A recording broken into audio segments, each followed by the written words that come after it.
Herriagatik, herriarentzat eta herriarekin, balore hauetan oinarritu du Bilduk bere ibilbide politikoa azken urte honetan.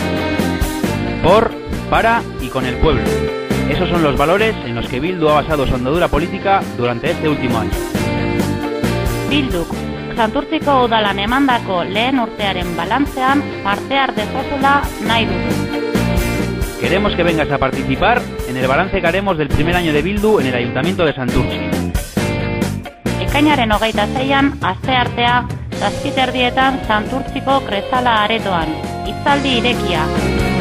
El martes 26 de junio a las 7:30 de la tarde en la Sala Kresala de Santurtzi. Charla abierta. Datoz eta parte hartu. Ven y participa.